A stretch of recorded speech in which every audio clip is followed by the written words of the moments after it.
welcome back to another episode of the 5-Star Talk podcast with JB and Millie. Hi guys. So after our kind of 2-week hiatus after the New Year's special, we are back with a very special guest. It's Slightly In-Depth Gaming. Hi guys, I'm Slightly In-Depth Gaming and I'm slightly nervous to be here. Well, honestly, I don't think you need to be because...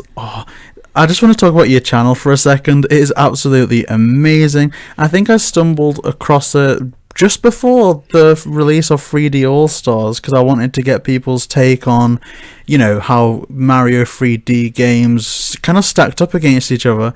And I found your video and I love it so much. I mean, I remember JB turning around to me and saying, okay, Millie, we need to restart the podcast this week because this guy's going to hit like 10,000 subs in a few months and we'll miss out on the opportunity. So definitely some amazing videos.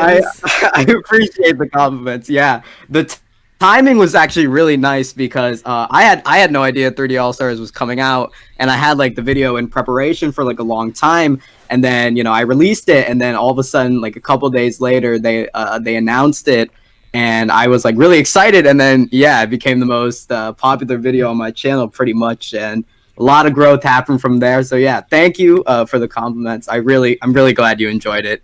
That one was like straight from the heart. Oh, and actually the last like couple minutes of it. You can totally like feel that emotion, and honestly with Galaxy you completely hit the nail on the head. I'm not gonna like kind of go through things exactly how you worded it because I really want people listening to this to experience that video firsthand because it is honestly a treat. But I just love the editing style and how almost like when I was watching the video, it's like something that you'd see, I guess, from, I don't know, not like a mainstream channel, but one that like I'd say, okay, this is professionally done, this is amazing. I'd love to work with this person, but they've probably hit like 1 million by now, which by the way, I actually think you're on your way there in time because it's just amazing. And just that Galaxy section, it was mind-blowing. Yeah, like for editing, I really try my best. I'm really like when I started the channel up, I had like no idea what I was doing. I didn't have that like good of a computer, but like I upgraded, to do like something new, editing wise to learn. So I think for that video, I really tried to make everything like as smooth as possible, have like each segment kind of flow into each other, and I think that worked out really well for that video specifically. I mean, you did so well. There was even some gameplay on there, and JB was like, oh my goodness, how did they even manage to get this like captured gameplay? Like, I didn't even realize you could pick gameplay up for this console and stuff like that. He was so impressed. Yeah, I mean, for capturing gameplay, unfortunately, I can't like capture my own. I have to, but I always like credit everyone I use footage for. It's a lot of scouring though because I really can't record a lot of my own. So it's a lot of scouring. A lot of my time to make videos goes to just, oh, I need this specific part for this specific section, so I'll have to like look through the internet to find like one person who like speaks Spanish or something, and I'm like, I don't know what I'm looking at, but it looks fine, so I'll use it, So that's really the process. No, you do amazingly, and to be quite honest with you, that video made me feel quite validated because when we watched that, I was on my first ever playthrough of Mario Galaxy. Like, it was one of JB's childhood games, and he was like, I need to introduce you to this.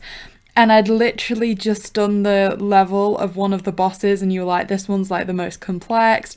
And it took me at least 15 attempts, and JB was just sat there like, I can do this. Yeah, that was the Mario bosses and video, which was also really so good. Validated. Oh yeah, Boulder guys. Yeah, I definitely remember that from a kid. I love that boss so much. I mean, honestly, the whole game just gives me a ton of memories, and any chance I give to praise Mario Galaxy, I'll take it because more people need to consider it the best. Yeah, I feel the exact same way, and it always, I wouldn't say it like affected me to the point of like triggering, but it always blows my mind when I see these 3D ranking videos and people seem to always put Galaxy 2 above Galaxy, and I understand from a gameplay perspective, it's got Yoshi, it's got, I guess, a few more mechanics and power-ups, but it's like there's more spectacle, there's more like flashy imagery, but I just feel without the depth of Rosalina's story, that sadness and everything. It's just, it's a fancy light show, but if it doesn't have substance, I don't understand how it could be better. Galaxy 2 is Galaxy 2 is definitely like an interesting for me because like from a purely game design like point of view, it is definitely the technically superior game. A lot of things added. It's just like wild the amount of like ideas they were able to stuff into one game, really. And but like Galaxy 1, like you said, it's just like very special. There's something very different about it. Like I remember as a kid, I beat it for like the first time and I like cried. And my parents were like, "You're overreacting. It's just a game." But I was like, "It's not just a game, man." And I always thought that would happen after every game I played because that was the first one I like really beat. But it didn't. And then I was like, wow, this game really is special to me. And I definitely wanted to show people, like, I wanted to share like how that game really affected me to other people, and I'm so glad that it was able to impact you like that. I mean, I honestly feel like that not everybody understands like the emotions and stuff that you can feel with some games. I know that so many people have commented on like Rosalina's story and the emotions impacted behind that and how developed that was for a game and the other kind of things behind it. And honestly, what you were saying there was reminding me of this story that JB has about people not understanding like the emotions behind completing games. In that there was this game he was really enjoying when he was younger. It was a Mario game. And he reached the final boss battle and his sister was like running around after him trying to steal, I think, was it your DS at the time? Yeah, it was New Super Mario Bros. For the DS. And the story then of like, people not understanding the feeling of completing the game just reminded me of when your sister was trying to take it away from you. Well, the irony of that being that even after I escaped from her and I completed that level, like a whole other castle popped up and I was like, oh, I guess I wasn't as far as I thought. Oh my god, yeah, New Super Mario Bros. Yeah, no, I know exactly what you're talking about, yeah. And that was like the era before like internet access and like I guess like Nintendo magazine, so I had no idea that was coming and I thought I'd like beasted the last level and then it was like no, there's another one and I'm like, oh, why? Yeah, it's like there's another one, and then this one, like the bottom screen doesn't tell you like how far you're in, so you're like confused. Yeah, no, I feel that because I definitely remember playing New Super Mario Bros. A lot of car rides for that one, but yeah, that was definitely a shock. But like now with the internet, it's a lot less because like I already know like the twist before it happens in some games, but that was definitely surprising to me. And I don't know. I guess you kind of I don't know if that era has gone now with like loads of YouTube videos at people's disposal. Like you only need a game to come out like a day, and you've got I guess bigger channels. 5 things you need to know, and the secrets revealed within 5 minutes of the game coming out on the eShop, and so I guess people really don't understand how much of a big deal being shocked by games was, but I've had some emotions with like modern games. I don't know why. I don't think it's like a particularly in-depth game, but I actually cried when I finished Mario Odyssey. I can't explain why, but I did. Yeah, no, I feel that. I think Mario Odyssey to me definitely felt like I think a lot of people have pointed out like it feels like a celebration of Mario in a way, right? So like you go into it and it's like unlike Galaxy, it's just like straight full action, and there's something exciting about it because it's like the entirety of Mario's history has led up to this like fantastical game almost where like everything starts like working together. And like when I beat it, I just honestly I had like this big dumb smile on my face because I was like, dang man, like I really felt like my childhood, like I experienced it for like a second time, even though I'm not like that old, but like you get what I mean, right? Like it really took me back to like the days when like games were like truly exciting and each experience was like new. And it gave me that feeling again. Yeah, I completely get what you mean about that celebration thing. It's kind of like Mario Galaxy was Christmas Day. There's high emotions. There's a lot of things to unpack and reveal. But Odyssey is like New Year's Eve. It might not have the emotions, but there's fireworks going off. There's music. There's parades, and so It does feel like a celebration, and I guess rightly so, because even all throughout the game, there's references to the 2D platformers, and it does definitely feel like a love letter to the series as a whole. Yeah. Honestly, Odyssey is pretty excellently designed, and I think it uses nostalgia just like really well. It doesn't lean on it too much. It does its own thing. But it definitely like makes you know like this is a lot bigger than just one game. It's kind of like a 35-year history at this point of a character, and you can kind of feel it in each what kingdom, as it will. Like you can feel that the developers are really trying to do their own thing using a character that's been established in so many games and series. And I think it's really interesting on like how they go from there, right? Because Odyssey was like pretty much like pinnacle, right? I feel like that was like the peak of what Mario can really do, like platforming wise. So I'm really interested to see like what crazy ideas they could have for like a sequel, or will they do like a whole nother thing? I think that would be really interesting to see. Yeah, I think it's an advantage compared with, in comparison to Galaxy and Galaxy 2, in that Galaxy 1 did have that amazing story and Galaxy 2 merely just improved on the gameplay. Whereas because the storyline of Odyssey in itself isn't too deep, if they just manage to improve some mechanics and introduce new power-ups in Odyssey 2, it actually does have a chance of comparing to its predecessor, but I don't know how they're going to do it. I don't expect that we're going to get Odyssey 2 anytime soon. Certainly not so soon after, like, Bowser's Fury is coming out. Yeah, I think I mean just looking at Bowser's Fury, from what we see at the trailer, it seems to be more of an Odyssey style game than a 3D world style of game. So I don't think they have a sequel. They might have a sequel planned, or maybe something like planned, but I don't think we're gonna be getting it anytime soon either. I think I definitely need some time to still like register Odyssey. You know what I mean? Like I pretty much play that game like once every half a year, so it's I'm definitely excited if they ever come out with a sequel. I think like you said, if they just improve like a couple mechanics, definitely I feel like some of the captures were kind of underutilized. Like I don't know, take example like the cactus, right?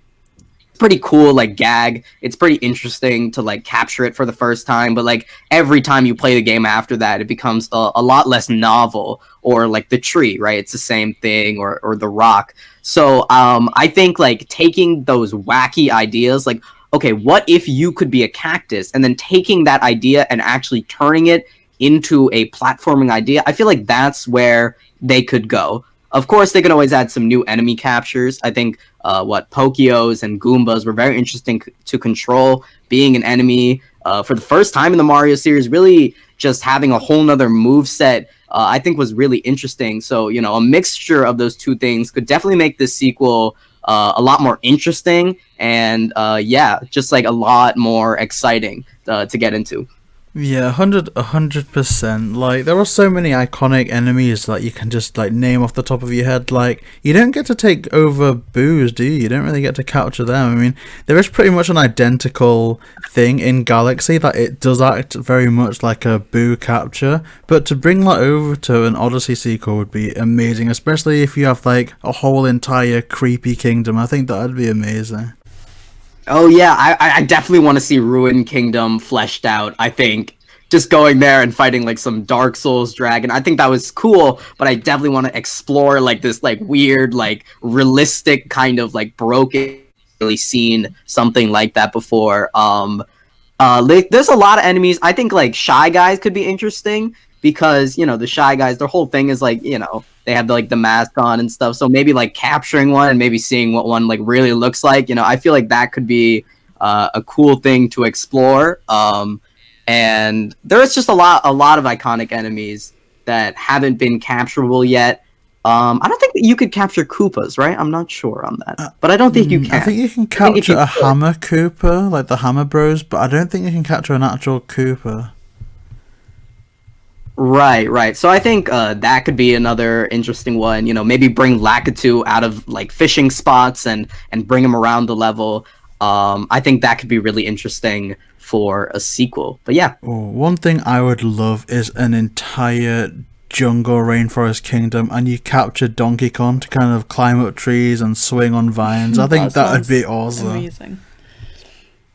Yeah, that sounds like fun. I think like an in-depth capture like Donkey Kong could definitely be exciting, because there's a lot of them that are just like one-off, like I mentioned. But yeah, Donkey Kong or maybe even like something similar to like a monkey sort of, that would be cool. It would be. There's so much they could do, but I guess the bottom line of this is kind of just your videos are amazing, and there's going to be links to your channel in the description below, so we really do urge people to check that out. There's some amazing things there, and honestly, and even now I can see, I think I checked yesterday and you're about at 200 and something odd subscribers, and now you're into the 400, so I really do see you going to some amazing places with the channel, and I think you deserve it. Yeah, I once again, I just really appreciate your kind words. It's really like not exciting, but really I guess, how do you put it, like validating, I guess, because like I do put a lot of work. And sometimes it's like hard to like keep going, because it's like I don't know if I'm doing things right, or if if people will react like positively or negatively. So I really appreciate it. I really appreciate that you you get the message that I'm trying to go for, and yeah, like I'm really grateful for this opportunity. Oh, no, thank you so much. And it's like Millie said at the start, I really wanted to have a chance to sit down and have a conversation with you before you're rocking 50,000 subscribers and you might not want to talk to us. Oh, don't worry. I don't think I'll get that cocky, even if I get big. Well, maybe, if I get money and stuff, that would be cool. But other than that, I think I'll be pretty open to talking to you whenever you want to. Oh, thank you so much. So I guess that brings us nicely on to the next topic, still keeping on with that 3D Mario theme. So Nintendo recently did drop the 3D World and Bowser's Fury trailer, and it's left me with a lot of questions, probably more questions than answers, but what's everyone's opinion on what they saw in the trailer? I was watching it and I was kind of shocked, because I wasn't actually expecting them to go like really all out with this. I thought it was going to be like a sort of like side mode maybe, but it really seems like it's a whole nother like adventure, obviously shorter than the main one, but it really does look like they put a lot of work. Bowser looks intimidating. Mario turns into like a Super Saiyan cat, which I thought was just sort of strange, but it's like it's good to see a lot of creativity was injected into this seemingly like add-on. You know what I mean? Like I feel like they put a lot of effort, and I think it'll be interesting to see how the gameplay works, because we didn't get that much of it, but what we can understand, I think it's like a sort of open world like Odyssey. See, I completely agree with what you're saying there. Like, I think Bowser looks an amazing addition. I think that fit in so well. Like you said, there appears to be like an entire new world where Bowser fits into the story. But similarly, again, I kind of didn't maybe see the full purpose of kind of that part where Mario transitions into this huge cat, and I was almost thinking that one of the kind of benefits of the cat power-up is like a climbing ability, so maybe they could almost climb up this huge Bowser and really kind of utilize that power-up a bit more.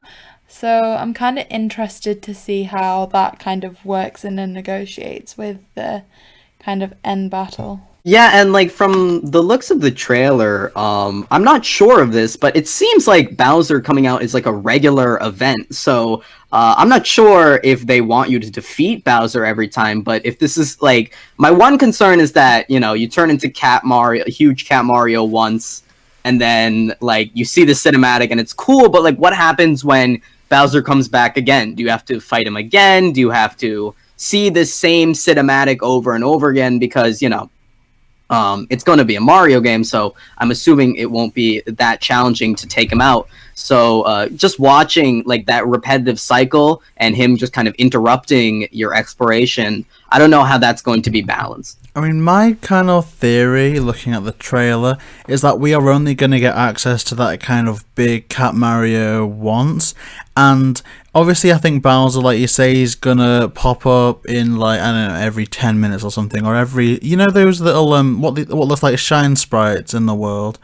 I think maybe every time you collect 10 of them or 20 of them, Bowser pops up. But in order to get that big Cat Mario power up, you need to have collected all of them from that kingdom, and that's how you eventually take him out at the end of the kind of campaign.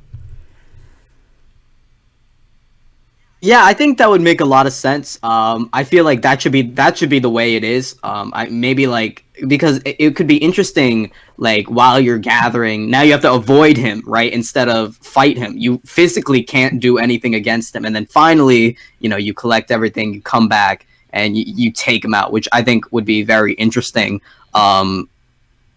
As like a gameplay loop because like you get like a climactic battle at the end because it's like okay you've been tormenting me this whole game now I get to play like you don't get to beat me around anymore so I think that would be ideal but I just hope that Bowser is more of like a cool event you would have to dodge more than like a nuisance that's kind of like okay now I can't do certain things because Bowser's out and I have to wait him out you know what I mean. Yeah, that makes complete sense, and I don't know. It doesn't really show a lot in the trailer apart from the fact that you might just need to avoid them. And I guess it is probably going to lean into that nuisance aspect somewhat, but it depends because there must be a in-game reason or in-game mechanic why they've given us access to Bowser Jr. And so part of me kind of thinks that that's going to factor into it more than the trailer's kind of hinting at. Yeah, I think a lot of people have been speculating that Bowser Jr. is like teaming up with you because Bowser's gone like crazy, right? You see him; he's clearly not his family-friendly like number one dad Bowser self. So he is, he's drenched in some sort of like ink-looking thing. So I think Bowser Jr. is like teaming up with you to like stop his own dad, which I think could be like cool, and like I think that could be an interesting like plot. I mean not that much of a plot, but I think it's like a good setup for teaming up with Bowser Jr. Because otherwise, I like Bowser Jr. is like a very like side character in a lot of games besides Sunshine. But it's finally cool to see him get like some spotlight again, and maybe like give him like some more purpose than like Smash Brothers or like Mario Party has given him, where he's basically just like small Bowser, right? Yeah, I mean, are we of the mindset that this is like a follow-on from 3D World in that you can only play Bowser's Fury after completing the final level in 3D World? Or do we think it's going to be more of a situation of either 3D All-Stars or New Super Mario U that included Luigi U, where it's just click this button in the home screen for 3D World, click this button in the home screen for Bowser's Fury? I think Nintendo has been really good with their ports, and by letting the people who have already experienced the game just go ahead and get into it. I was playing Xenoblade Chronicles Definitive Edition like earlier this year. I really fell in love with that game, and the extra story, like the extra content, was already there from the get-go. So if you had already experienced Xenoblade Chronicles once, you could just go ahead and play it. So I think that because I mean I've already played 3D World on the Wii U. Because, I mean, I owned that thing. I owned it proudly, even though, it didn't do too hot. And I didn't own that many games for it, but I did play 3D World. And I'm hoping that I can just get straight into Bowser's Fury because I'm really excited for that portion of the game. More so than, playing the old levels over again. Although there is some excellent platforming to be had in the main game.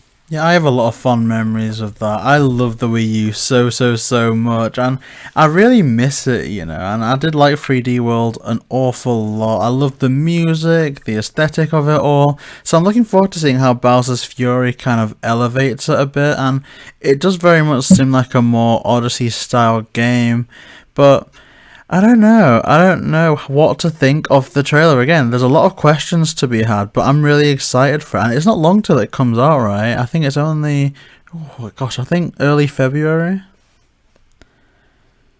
Right, early February. So I think that's cool that they're keeping a lot of it under wraps. My main question would probably have to be like, in the Mario series, in the 3D Mario series specifically, like power-ups are very few and far between. We've had like the wing cap and the metal cap from 64, and in Galaxy, which was a lot more of like a linear progression type Mario, there were like limited time powers, right? Fire flower lasts for like 30 seconds and then it goes away. And the challenge of that would be like, you have to keep this power for a certain amount of time to complete a certain task, right? But in 3D world, we know that power ups work permanently. So my main question, or my main hope actually, is to see the developers kind of take advantage of power-ups, right? Maybe like there can be a shine that's really easy to get if you have the cat suit, but there's no cat suits in the area. So the challenge becomes more of like, okay, bring this cat suit to this location rather than the actual platforming or specific areas that can only be accessed by a certain power-up. I think that could be really interesting, like Metroidvania type design where certain parts of the map are just locked off, or maybe they're just harder to navigate without your power up. So your power up becomes more of like a boon and like more of a help than it really would be in a regular Mario level, because you get like a bunch of them. But if you made them like sort of rare, I think that could be really interesting level design, specifically for the cat power up, because it allows you to like climb anywhere, and it's really like powerful, especially in an open world setting. So just seeing how they balance that and maybe take advantage of it, like I was saying before, would be really cool to see in the game. Yeah, I think that makes an awful lot of sense. Almost how they do it with like the kind of Lego games where you're playing with your set amount of characters on their power-ups, but then there's this kind of lever over to the left-hand side, you try and interact with it, but then it kind of lets you know that you need to have a character with super strength to do this. So, for example, if you're on this section of Bowser's Fury, there's, you know, two kind of lanterns that look like they need to be lit up with the fire plants, but there's none in that area. So you progress naturally and you do everything, but there's fire plants in the next section. So if you wanted to 100% it, you can then double back with that power up and utilize it that way. I think that's very interesting. Yeah, like I was saying, like Metroidvanias often employ this design a lot, like just straight up locking your progress away. So I don't think they should necessarily go to that extreme, but I do think that like a mini challenge, right? Like you open the door with your fire flower and then you go inside, and the challenge is based on having a fire flower. So that can be like hyper specific design focused on just having a fire flower, and it could be like those mini challenges for green stars in the original game. You can have those, but a much more puzzle like sense, maybe. So just like a couple ideas that I would like to see. But whatever way they take it, it does look interesting, and I'm really excited to play it. Do you think that there's a possibility of them adding in any new power-ups at all? Or do you think it's just going to be what we have in 3D World? I'm not sure, because it seems like they're reusing a lot of assets from 3D World. You got Plessy to move around the map. We saw the ice skating shoe, which was in a lot of, or not a lot, but it was in 3D World, especially in the snow levels. And the power-ups they showcased so far were like the Tanuki cat, who can turn into a gold statue, and the cat suit, and I do believe we saw the boomerang suit so far. I would like to see the Hammer Bro suit from Mario 3. I think that could be interesting. And maybe like some sort of flying power-up, because I mean, I love Galaxy's Red Star, even though it got used like once. So maybe like bring back that design again for like a flying section. You know, that'd be sick. I think, yeah. But for power-ups, I think it's going to be a lot of reusing assets, but reusing them in smart ways, like changing the entirety of the feel of 3D World from like this linear level system to like something that's more completely open. Is certainly a challenge, I think, to just do with all the existing assets, but it can be done, and that's what I'm most interested to see. I mean, on that topic of kind of like new power-ups within the game, could we not say that perhaps the larger version of Cat Mario could be seen as a new power-up, because we don't actually know what that's going to entail, we just see that it's getting bigger to fight Bowser? Yeah, like getting bigger to fight Bowser, I was saying, it feels like a climactic moment. Feels like it should happen maybe once or twice. Otherwise, I feel like it can get a bit tedious. But from the looks of things, I think we only have one level revealed so far. So I'm interested to see how much content is really here and what, or if there's like more levels that they haven't just shown us yet, or if it's just the one level and that's what we should be expecting. I'm thinking probably it would lean into the one level philosophy of, I guess, Odyssey's kingdoms, but I'm hoping that there are like little hidden gems that we can find in there. Like with Odyssey, you had those kind of portrait frames, so if you jump into it, you can transport from the Sand Kingdom to the Metroid Kingdom, and it'd be interesting to see something like that. Like, I don't know, you had like Throwback Galaxy and I think Galaxy 2. It'd be really cool if there was some type of challenges where if you go into a portrait that you find, it takes you to, an old 64 level or something like that. I think that would be awesome, but I'm not sure if they would do it or not. I assume there's going to be some more callbacks to the earlier games with it being announced alongside the 35th anniversary celebrations, but I don't really know.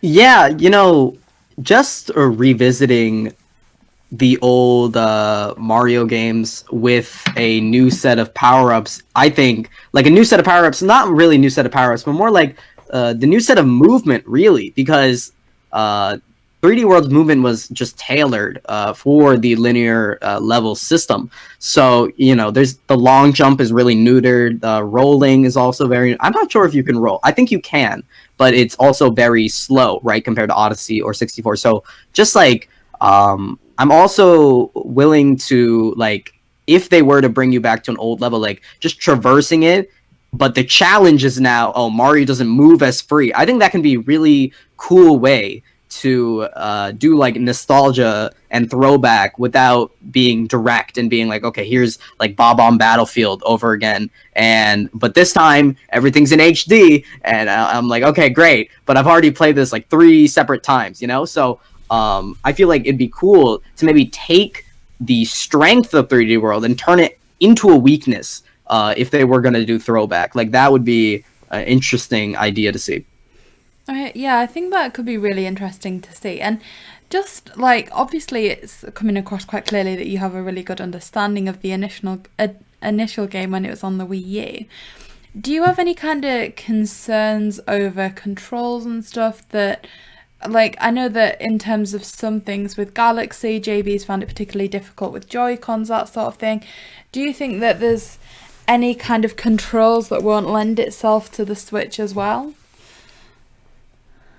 I'm really interested to see what they do with the gamepad stuff. There's not a lot, but there are some points in the game where the gamepad is used to swipe things up and down, or blow into. There's a whole level dedicated to these platforms that move on fans, and you have to blow into the gamepad to make them move. So I'm not really sure how it worked if you just played it with like a Wii remote on the original Wii U, but maybe some of that level design is kind of you would have to maybe use the Joy-Con's pointer instead of the touchpad, right? And I think it's an issue with a lot of Wii U games that the second screen, as bad as it was for third parties and as bad as it had a horrible battery life too, but it was really intuitive when it came to bottom screen mechanics, inventory management, or in Pikmin, you could see your map at all times, and Splatoon, super jumping became really, really easy. So the Wii U was, the games that were designed for it came out really, really well because they were able to use the gamepad to its full functionality. So I think those levels that specifically use the gamepad in 3D World won't be as fun or maybe as intuitive as they were before. Maybe it'll be like Galaxy, where they just attach it to like a button prompt or something. But I think it'll change the feel of the game, as a lot of Wii U games have when they're ported over. Yeah, I think that's probably the most likely scenario because, like you say, it just like blows my mind to this day, thinking back to some of those old levels where you literally did just have to like blow into like the controller to make something work. And it seems like with Nintendo that era's kind of gone now. One thing I'm kind of wondering is if they'll even try and utilize, and I don't know how to describe this, but almost like the infrared sensor on the in the machine now for brain training for the Nintendo Switch. There's these kind of finger prompt mathematical equations that they could probably do something with, but I think the most likely scenario is literally just what they did in Galaxy, and it just assigns a pointer. You can, I guess, press the top button to realign it, and you just click on the platforms to make them go up and down. But I really do miss the gamepad. Like the amount of fun I had in like Nintendo Land playing that Luigi's Mansion game and the Metroid game, it makes me want to play it again. Yeah, Nintendo experimented a lot with mic usage. I remember as a kid, I used to like play Mario Party DS, and I would blow so hard to like blow out candles in this one mini game, and like I would get like spit everywhere, and like people would look at me strange because I'd be like in the middle of like a street, and I'd be like blowing into my DS, and it was like strange, but like it worked because it's like, oh, this is like real tension, because not only are you dealing with the stress of Mario Party, you're now hyperventilating. So it's really strange to see how they've shifted away entirely. It's not strange, it's a good business decision, right? But the Switch is very vanilla, I guess. Not vanilla. I mean, it's a portable, handheld, and console. But there is no blow into your Joy-Cons minigame. I'm really missing that hyperventilating feeling, really. I guess that's what I'm trying to say. I completely understand what you're saying with that, like, hyperventilating feeling. And I recently got that playing Galaxy on the Switch. Now it's been ported over. So like I said, I was doing my first playthrough of that. And you shake the Joy-Cons. I literally looked like I was trying to fly. I was waving my arms everywhere to the point where my arms are physically hurting from playing that game so much, just because I'm not just doing a little shake of the Joy-Cons, I'm physically waving my arms about like a bird trying to take flight. It's certainly a sight to be seen. Oh my god. Yeah, that reminds me a lot of like playing like Just Dance, and like child me didn't realize that if you like the guy on the screen and you don't have to do like the exact same thing, but like I still get into it. So like he's doing a flip, and I'm like, okay, well I guess I got to do my flip, and my sister, who's figured everything out, just kind of like shakes the Wii remote a little bit harder. You know what I mean? So it's definitely interesting adjustment, but I totally get what you mean. I had to adjust to like the button press because the shaking from the Wii remote and the Joy-Cons was so different that I just couldn't, like I would always shake like too little. And so I just had to do button presses, and it was an adjustment, but I ended up playing the entire game in like 2 days. So I guess it wasn't that hard anyway. Yeah, like my kind of main memory with hyperventilating on the Nintendo systems was playing Zelda Spirit Tracks, where you literally had to play like the spirit pipes by dragging the stylus across the screen and aggressively blowing into it and always getting it wrong. But oh my gosh, I really want that game to be ported over to the Switch, but I have no idea how they'll replicate that at all. It's crazy. And I'm not saying that they would like one day I think it could come back, because if you think Nintendo has a history of introducing these kind of wacky mechanics and then it's almost like they've abandoned it and then it comes back. So an example of this is augmented reality. So with the 3DS, if you remember, you got those cards that if you hovered over it with the camera, like a dragon could fly out of it, or you'd play some mini games, and after that you never heard of Nintendo and augmented reality until recently with Mario Kart Home Circuit, where I'm not going to say they perfected the art of augmented reality, but they took what they learnt from their first attempt and I think improved on it so much. So I don't know, maybe with like this new Switch Pro rumor there's going to be improved blowing, but I'm not sure. Well, I'm not sure how much they could improve my my blowing skills, but I do remember like there's a lot of mechanics that just weren't the best thought out from Nintendo. I remember playing Mario and Sonic at the Olympic Games on my DS, and I would like, you'd have to like run, so you would like take your stylus and rub it back and forth. But like, I'd be like, okay, this is the real Olympic Games, so I'd take my stylus and just start scratching the screen. And then later, when I had to play like a Mario and Luigi's Bowser's Inside Story, you have to like tap on the carrots, like, and I would tap one, and the one like 5 rows down would like react. I'm like, I think I messed up. Like, I was like, what's going on? So like, there's a lot of things. I really hope they don't bring back any sort of stylus running, because I think I would have to get a couple switches for that. Just like multiple replacements. Yeah, so that's one thing I hope doesn't come back. Suddenly the game that's standing out to me right now in terms of like what we're discussing and stuff was when I was younger, I used to play Nintendogs on my DS a lot, and you had to physically train the dogs to respond to their name, okay? So you had to hold down a button on your DS and then start shouting the name as if you were calling for a dog. And my mum used to look at me like I was the most deranged person on the planet, because I'd just be shouting at my DS. I do feel like Nintendo like orchestrates some very funny scenarios for external viewers, doesn't it?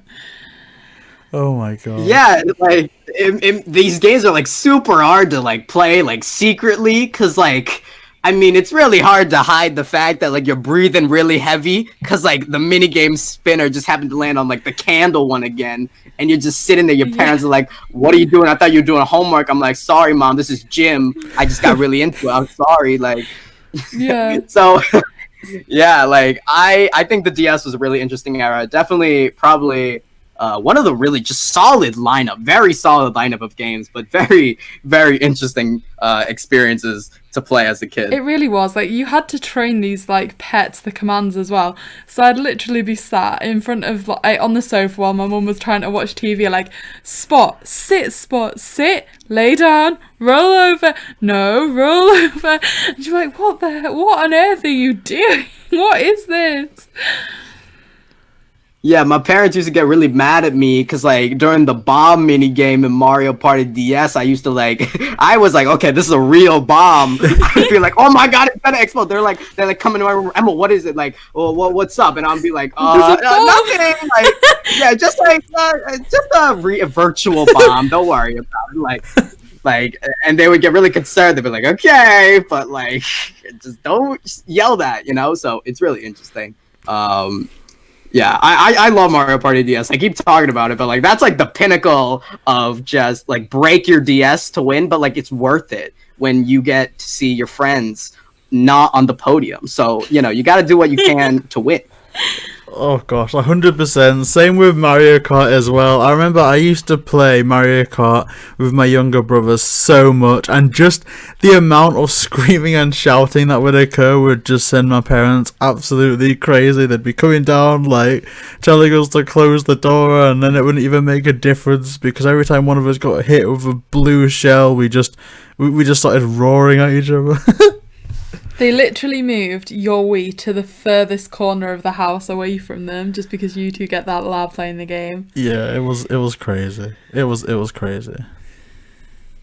Yeah, I actually broke my R button because I used it so much to drift. You know, maybe I was just a really bad DS owner. You know, most of the things I think broke on it, but I broke it because I would like drift and I would like hold the button like really hard to like make sure. Like, I thought it made me go faster. Clearly, young me did not understand the mechanics of the game because that's not how it worked. But I really believed in it, so I would try it anyway. But yeah, I ended up breaking a lot of stuff on my DS. There's always stuff like that you kind of make yourself think that you're improving stuff on that. I'm pretty sure to this day there's zero application for tapping the A button once you've thrown a Pokeball at a Pokemon, and yet I still do it. Every time I try and catch a Pokemon, I'm still tapping the A button hoping it's going to improve things, but I'm sure it doesn't. Yeah, I thought that was a mechanic. I legit, I still do that too. I always, like, as soon as it, like, tries to close, I press the A button. You know, I think it works. It hasn't failed me now, so I'm gonna keep doing it, right? Like, no, it just feels right. There's just something about it that feels right. So I guess more on the kind of 3D Mario titles. Are you hoping that Mario Galaxy comes over to the Switch, or is it one of those ones that you just kind of like, the second Mario Galaxy? If it comes, then you'll get it. If it doesn't come, then it's no big deal. I honestly, I got my Galaxy fix, right? I didn't sleep for like a day, and as soon as the game said you can now play as Luigi, I really forgot about that part of the game. So I was really annoyed because I was like, you know what, I don't want to play this whole thing as Luigi, even though it's like one of my favorite games of all time. But if Galaxy 2 were to come to the Switch, I would hope that it's not like a full price port. A lot of their games are like $60, and I just don't think that's fair. But I would really hope that they add like a similar thing, like Bowser's Fury, but for Galaxy 2, I would just like to see them just add more levels, and like hard levels too, like at the end of like World S maybe, and like add more levels, because I just need more of that Galaxy style of level design. And I'm not sure if we ever get a Galaxy 3, I'll probably die the next day after the announcement. But I think that just giving me more Mario Galaxy levels in the style of Mario Galaxy 2 with a lot more expanded, and bring back the Ice Flower in Mario Galaxy 2. I would love that, because they removed that for no reason as best power up. But I think Galaxy 2 with more levels would entice me more to buy it, because right now I did just pay like $60 for like 3 games I already own, right? So I'm really, if they did put it in, I would want some extra content. Yeah, that'd be cool. I don't know what they could add, but it's like you say, if they bring back the ice power up, then it should be fine. Or I don't know. There's a lot they could do with that game. I doubt that they would retroactively add a more in-depth story in there, especially since like with Odyssey they're kind of shying away from that a bit. But there's certainly stuff that they could include. Now, on kind of Mario in general, before we go on to our next topic, were you able to get your hands on and try out any of the other things that were announced in the 35th anniversary direct, or was it just the 3D All-Stars? I did play Super Mario 35. Not quite as good as Tetris, which I have a ungodly addiction to. It's right up there with like some other like incredibly damaging things. But Tetris, definitely that's my addiction. But Tetris 99 was super fun, and so taking that idea and adding it to Mario game, I think was a cool idea. I think it's a little unbalanced, a little unrefined, but I'm really sad it's going to be gone on March 31st. I think they said they were going to remove it. So that game is really interesting, and I think it's like a fun, like pick 'em and play for 30 minutes and like put it down and like come back. It's a lot of like hectic Mario action, and I think it's something that Nintendo really hasn't tried before. So seeing them like have their own take on the battle royale genre as a platformer is cool, and I hope we get like a more developed version of it instead of just its complete removal. You see, how do you feel about that? So you're saying about how like games are getting removed, and then All Stars you could only get a kind of hard version of the game instead of getting a digital version for like, I don't know, when does it stop marketing So this? the physical and the digital, so it's going off the eShop as well, are both set to be deleted from everything, I believe the same time scale, so sometime in March. Like, do you think there's a valid reason for them doing that, or do you just, I don't know, because I kind of feel like it's just limiting to people. Right. I think like the valid reason is that Nintendo, first and foremost is a business, no matter how many like puppet shows Reggie put on, rip Reggie, man. Not like rip, he didn't die, but he did retire, which made me sad in the same way. Wait, no, he didn't die, just make sure. Okay. Yeah. But wait, I got scared for a second and I said it. Okay. But anyway, they are a business, and I think this is a business tactic, because I wouldn't have bought 3D All-Stars if I had the chance to buy it anytime I wanted, right? I thought of it like I had to make like a choice. I was like, do I buy it now and make sure like I get it before I forget about it and never get the chance to experience one of my favorite childhood games on my most modern console, or do I like skip it out and like skip it and then like hope they just like extend the deadline, you know? So I think that what they're doing is like, if they remove it at a certain date, then it's like, okay, now I have to get it, right? I'm assuming their sales are going to like go up a little bit in March because it's like people are worrying that, oh, I guess I can't get a physical copy or a digital copy for that matter after the 31st, even though there's particularly no like manufacturing reasons, or even like, unless they're planning to release all the games separately or add them to their online service, which I don't think is going to happen. I don't think this is a healthy decision for the company, particularly in reputation, but I think it is a good business decision, just purely financially speaking. Yeah, I mean, I am the type of consumer that is fully, hashtag Team Nintendo. Like, if they announced that they were simply releasing Mario Galaxy for the Nintendo Switch at full price, I would have pre-ordered it. I'm that type of person. But I just hate how unceremoniously it was revealed. Like, not in terms of the direct, but in terms of it was a limited time thing, but it was just a standard Switch box. So if you think, if there was a Switch or a Nintendo Wii game of any, real note, it would be a gold writing or it would be red. And just the fact that it was exactly the same as every other Switch game, and it didn't even come with a leaflet. Eventually I kind of forgave that, it wasn't a big deal, and then I kind of saw what they were doing with the Scott Pilgrim thing over at Limited Run Games, but then I was like, no, that's a different company. But then recently, some amazing thing happened with, the 3D World and Bowser's Fury pre-order.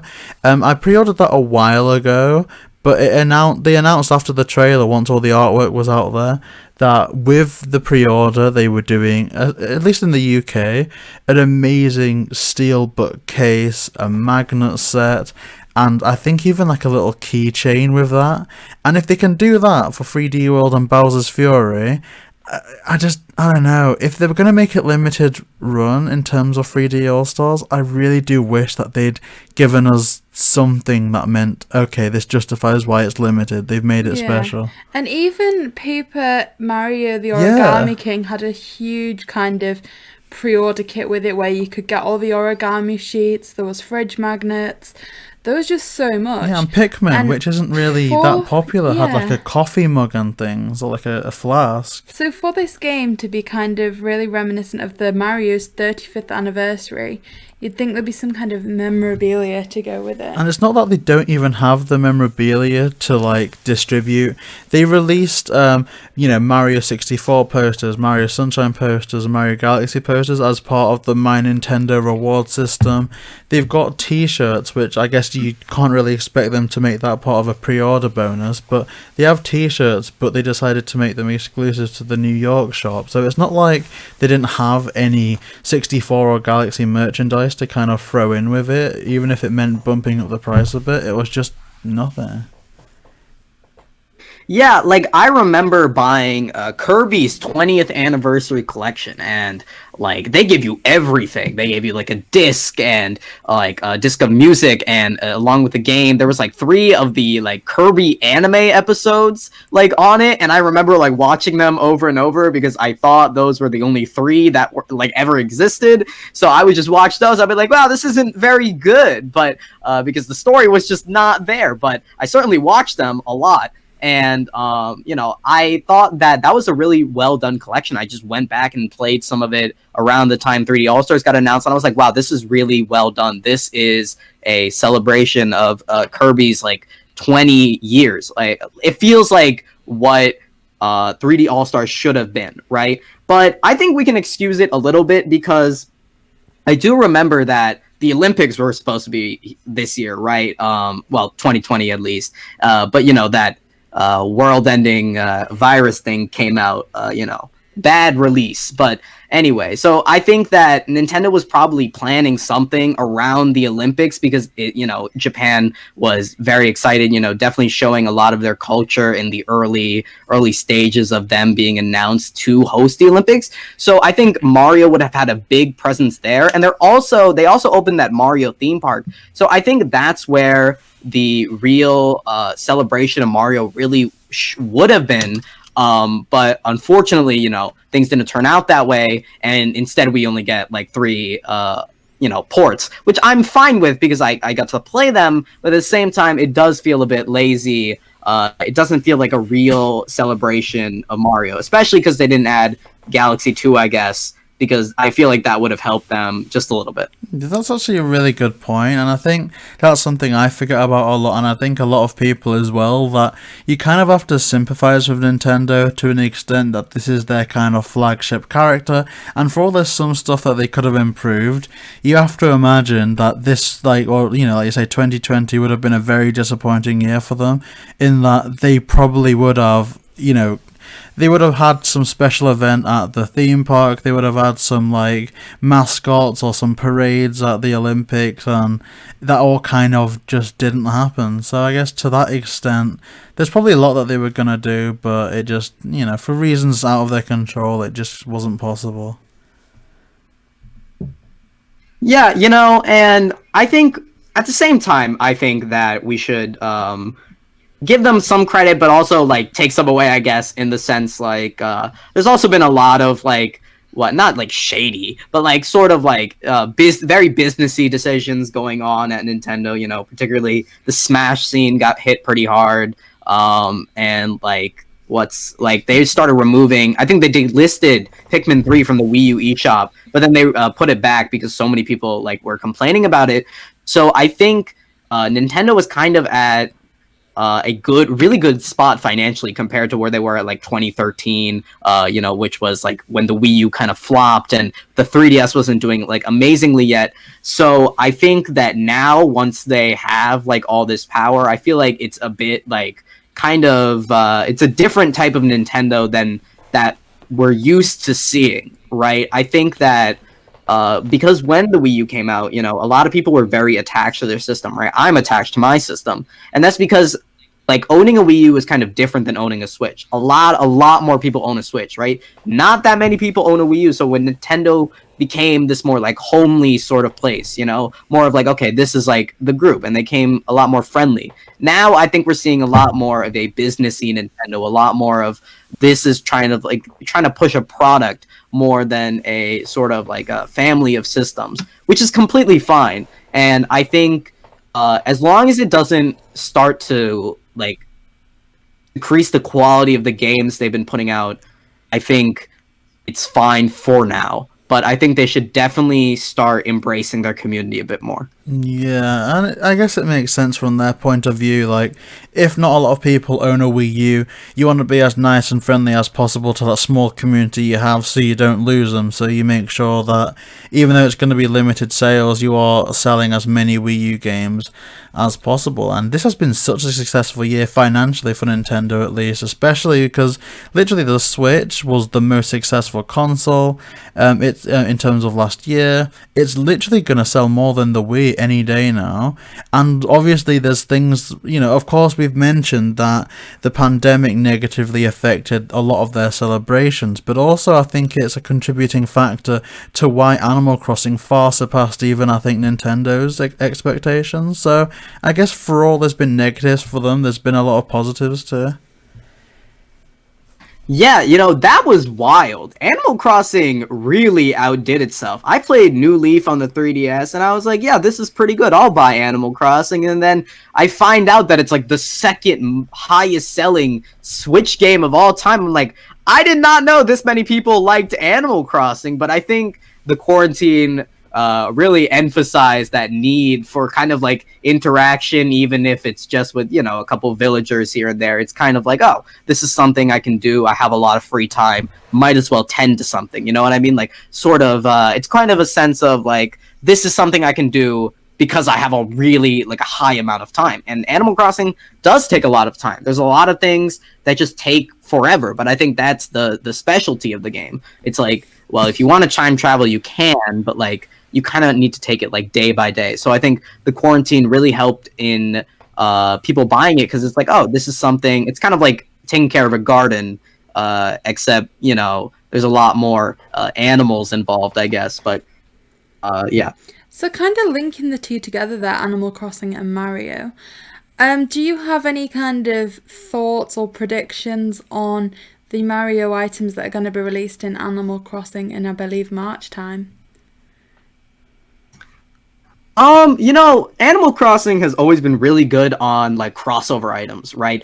There's like a bunch of like cute little hats and stuff, Honestly, I have not played Animal Crossing in quite a while. I think last time I played it was like a couple months ago, but I definitely think that they'll add like maybe like a bunch of hats, maybe like a crown for Peach or here and there, right? And then for furniture and such, some Mario theme, like a Mario themed bed or Mario themed like chair. I don't know, Mario's face on a chair, just in case you want to sit on your favorite gaming mascot if you're into that.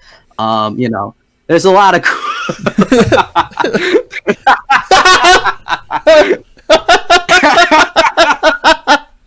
I'm sorry.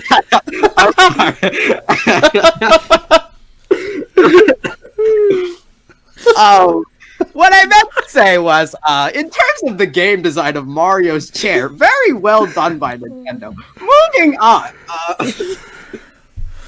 Oh my gosh, I don't know what the heck that was. Oh my god. Yeah. Oh, okay. On a slightly more serious note, I don't think this is going to be added, but I really want them to bring in the limited edition Game & Watch into Animal Crossing, and you can play that initial Mario game on it.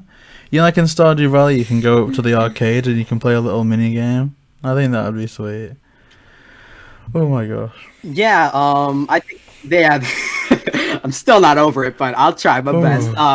I think in the previous Animal Crossings, you had access to like a bunch of retro games. I think particularly in the GameCube version, you could play a couple NES games. So, hey, playing Mario Brothers in Animal Crossing, I mean, I guess if you don't own Nintendo's online service, that's a plus for anyone for that. So, yeah. Yeah, I completely... That would be good. And I don't know, I like Nintendo Online. It's just... it could be improved for sure. So I guess the final topic of the show is, along with 3D World and Bowser's Fury, Nintendo also announced that, similar with Animal Crossing, they're doing a limited or at least I think it's limited edition Mario Nintendo Switch. So it's pretty much your standard Switch from what I can see, except where the initial consoles, like the dock was black, this one's red. Where the initial Joy-Cons are either going to be grey or red and blue, they're both red. And I don't know what to call it, the slider that you put the two Joy-Cons in to make it almost a Pro Controller is blue. And I don't know, I think it looks okay. There's definitely things that I think could have been improved, but... what does everyone think? Because it's definitely something I didn't expect, but at the same time I'm glad that if they're going to give Animal Crossing a limited edition Switch, it would be a bit wrong if there wasn't an option to get a Mario limited Switch. Yeah, I actually own the Nintendo Switch with the bundle that came with Mario Odyssey, right? That's when I first got my Switch. So I have the two red Joy-Cons already. So to see them bring them back, I'm not surprised. But I think it's weird. Nintendo has always been hit or miss for me with these like limited edition color schemes, because some of them, like Smash Brothers, I'm a real sucker for just like plain black and then like the white stripe just to symbolize Smash. So it's like, okay, you know what's going on. I feel like this maybe is a little like too forward. It's really bright, particularly the blue on the like Pro Controller case, as you called it, like the slider thing. I don't know what it is either. I can't think either. Mario chair still on the mind, but I think that's a little bright for like general purposes, but I think people could definitely like own this. It's still a Switch. It'll still work, but it's just a little weird, I think, the color scheming. I mean, I'd agree with you. And one thing that I do find a bit strange is that this is marketed as like a Mario Switch, but there doesn't appear to be a presence of the Mario logo on there anywhere. And I don't know, like JB and I were kind of speculating on ways that we thought it could have been made to look more like Mario, and we were thinking that it'd maybe have looked better if the kind of Joy-Con holder was red, the Joy-Cons were blue, and then you could have like yellow circles over the toggles to kind of look like the Mario trousers or something. But I just think that it kind of lacks direct kind of comparatives to Mario a lot. Yeah, comparing it just to like my Switch that I got with the Odyssey, just looking at the case, I think it's a lot different because the Odyssey case, you have like the map of Mario Odyssey on the carrying case, and just to see them put like some basic Mario symbols, I would have liked to see something a little more intricate, maybe not Mario's face again, but something different to put on the front of the case. The symbols are a nice touch. I think overall, they should have been somewhere else on the system because they're not on the system itself, just the carrying case, right? So I think your idea of making the Joy-Cons blue and having those yellow like buttons to like simulate the overalls, I think that's a really good idea, and I think it would look aesthetically good as well. So if they did that, maybe I think people would be more inclined to buy this. But right now, all I see is kind of just like a red Switch, and I think that's not as appealing. No, I'd agree with you. And like just comparing it to some of the other limited edition Switches, so if you compare it to the Animal Crossing one, there's a picture on the front of the dock that kind of demonstrates Animal Crossing. If you look at the back of the screen, there's kind of little pictures of characters and things. It very much has the imagery there as well that this one seems to be lacking. So we know they've done it on some of their designs, so it just kind of, that makes it lack sense even more that it's not done on this one. Yeah. And another thing, with the Animal Crossing Switch, it comes with a download code for the Animal Crossing game, which is cool in and of itself, especially if you're buying it, for a second island, which I know a lot of people are doing. And I'm not saying that, the inclusion in this Switch is particularly poor, but you basically just get a Mario Nintendo Switch case, which is nice, but I just feel that it's going to be the same price as the Animal Crossing Switch, and if that's bundled with an entire Switch game and this is bundled with a case, it's kind of a worse deal. I mean, the difficulty is there's so many Mario games. It's like if you were going to give a download code, which one would you do it for? I'm saying this would have been perfect to be bundled with 3D All Stars. That would have been the gravitas that it needed. Not that, you can only get it if you buy the Switch, but that would have been the perfect game to include with this. Although I'm wondering then if they had 3D All-Stars ready, but not this Switch ready, so that was the original plan, whereas with the pandemic, they had to scatter the release somewhat. I think bundles are interesting inherently, right? Because it's like you're getting, the whole point of like a bundle is kind of like, oh, you get the good deal, right? You get a game and a system for like $300 instead of like $360, right? So to just see this, honestly, I feel like the safe play is just bundle this with Mario Kart 8, because like why not? That's kind of like the standard like break-in game for a lot of Switch owners. I think it's the highest selling. I mean, for good reason. It's Mario Kart. So I feel like maybe just bundling it with that, or really any other Mario game, because there's a lot of like quality stuff Mario-wise on the Switch. So they really could have done a lot with this. I'm a little disappointed that they didn't go for something a little more striking, a little more out there, something that really grabs people to pick this Switch over other consoles. But I mean, at this point in the game, Nintendo's like sales curve is pretty smooth sailing from here, right? So I don't think they really had to do anything different for this, but to see them put at least a little effort would have been nice to see. Yeah, and even the fact that it's coming out just reassures me that they're not completely out of touch and they've not completely forgotten about, having more surprise releases with things. So I'm reassured, and I'm not gonna lie, I am actually incredibly tempted to get this. Like my brain's telling me to not, but I'm just kind of like, no, come on, I need to do it. But I don't know, we'll see, and I don't know. I think you're completely right about bundles, because if they did do it with Mario Kart, because it is the most successful Switch game, it's then, would they be then thinking in the back of their minds that everyone that wanted a Mario Kart or a Mario Edition Switch would already have Mario Kart, and therefore would that negatively affect sales? Because it's not like a physical copy, so there's no hope of them getting it to just sell that copy of Mario Kart 8 on. So I don't know, because if they've already got Mario Kart, then it would almost be like you just get the Switch. So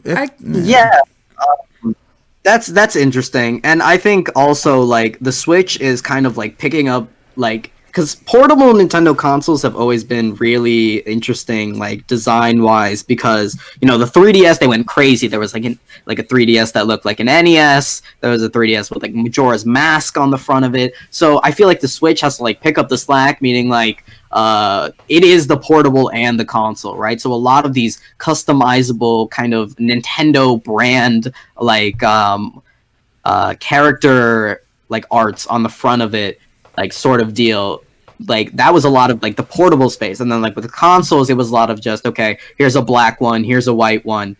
So the Switch has to do both. And I think they're having a hard time balancing them, because a lot of times it's just make the Joy-Cons look different. And I feel like now you just have a bunch of different colored Joy-Cons that don't really mean anything. So that's why I think things like the Smash bundle were really well done, because it's clearly Smash. There's no doubt about it. I mean, I guess if you took them separately, it would just be a bunch of lines and you'd look like a Christian, but put them together and it's Smash. So I think it's really interesting to see that. I mean, I'd agree with you. I think they could certainly do more in terms of design. The only thing that I think they did right or very well with the Joy-Cons was the retro gaming Joy-Cons, JB, that I know you have. Yes, there's like the NES and SNES Joy-Cons, and they're gorgeous. Like, I don't know which ones I got, but I got the Super Nintendo ones, I think, and I've only used them about once, but just the fact that they're there, I just love having them. They're fantastic, to the point where if they did do one with 3D All-Stars or something like that, I don't know why, but I'm dying to see how they would try and make Joy-Cons look like the Wii remote and the nunchuck. I think that would just be really funny. Yeah, and like honestly, I'm just waiting for them to put more themes. Like so far, we have like a light theme and a dark theme for like the UI, and I just want to see like a Mario or a Zelda theme, because themes were also huge on the 3DS.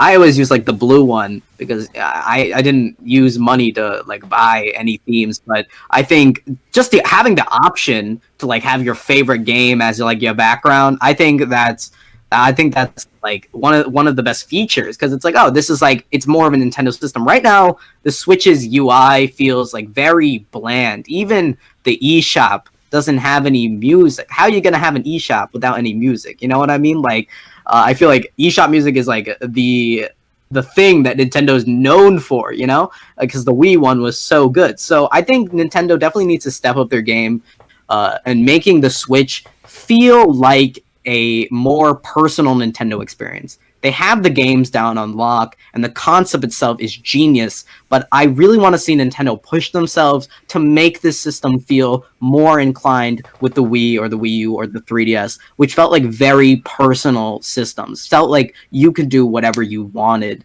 with them to make it feel like your own. Yeah, there's certainly a lot they could do to improve the Switch in terms of applications and just things like quality of life changes that would be absolutely amazing, and more on that with the rumors of a Switch Pro that could possibly rectify those decisions. A lot of people are speculating online that the release of an entirely different Nintendo Switch, that's, the Mario one, indicates possibly that a Switch Pro isn't happening because they wouldn't release release them at such a similar time. Do you think that that's possible, that the announcement of this Super Mario Switch means that a Switch Pro is even more distant than people think? Well, Nintendo's never had like a perfect release schedule. Like I think I mean I've made some questionable decisions because they've put out things at weird times, like the new 3DS, like new 2DS XL like came out, and it's basically a 3DS without the 3D, and it folds, so it kind of defeated the whole purpose of a 2DS. But I think that if a Switch Pro does happen, I feel like the Switch Pro needs to be like compelling, right? Because right now, like I'm perfectly satisfied with my Switch. Sure, my Joy-Cons always point up or like to the side, but like I have a Pro controller, so it doesn't really matter. And I think that's number one. Fix that problem, number one, if they're going to make a Switch Pro. But I'm perfectly content with owning a Switch. So if they're going to make a new like model, there needs to be something that makes me go, I need that over like an upgrade, right? If it's just a Switch that like, oh, it looks kind of better and it runs kind of faster, right? If you're a Nintendo gamer, you kind of don't really care about specs in the first place. So, I mean, that's what I'm wanting to see. I want to see the Switch Pro be like the Nintendo console owners like dream, right? Make it more customizable, make it more Nintendo-y, you know? Because right now the Switch feels not as like friendly as like the Wii or the Wii U ever felt. Yeah, that certainly is the case. Like it could, I mean, the ingenuity there is distinctly Nintendo. It's a Nintendo concept. Like I couldn't see the Xbox or the PlayStation even attempting to do something like that. But in and of itself, in the way it functions, it isn't very, I guess, Nintendo-y. Like, it doesn't have that kind of iconic thing. The only thing that you can think about is that Joy-Con click. Like, that's such a satisfying sound, and I suppose that's what it's been known for. But in the past, it's just been, you know, that kind of Game Boy, you know, that jingle. There's always been a distinct thing where you're like, oh yeah, that's a Nintendo Switch. Whereas, or, you know, that's that Nintendo console. But we don't really have that here. So I do think that there's definitely stuff that could be looked into. So before we kind of wrap up this episode, is there anything more that anyone wanted to talk about, or any more questions that anyone had concerning any upcoming games?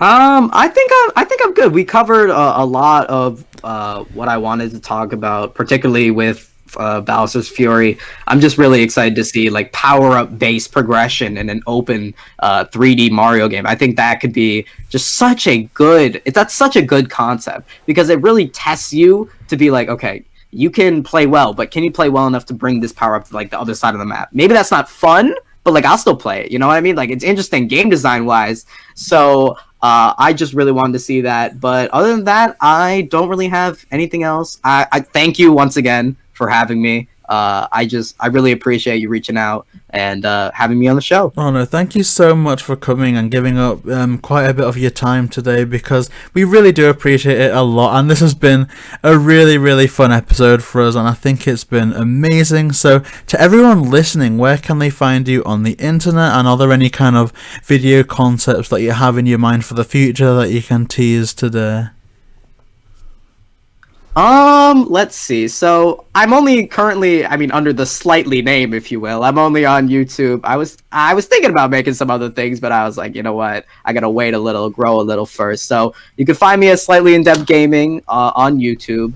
And for the future, well, I've been trying to write a video for like the past 3 weeks, and I haven't really come up with any ideas. But I was maybe thinking about making a video on Hades. You know, that's been a really popular game recently, and I've been playing a lot of it. So Hades is a topic I'm interested in, and this one game, Ikaruga. I know it's very obscure, but it's a very genius design game. So I was thinking about making an episode on that. If anyone's ever heard of it, probably not. But yeah, that's all I have planned for the future. That's really good, and I think a lot of people will be excited to watch your channel grow. I know that we are, because like I say, I think that there's some amazing things in the future for you on YouTube.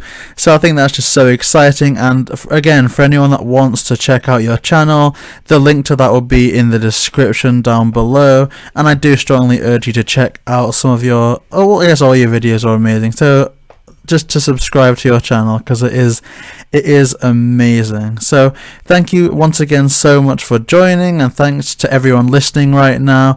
Oh my gosh, this has been another episode of the 5-Star Talk podcast, and make sure to like, comment and subscribe to JB, Millie and Slightly In-Depth Gaming.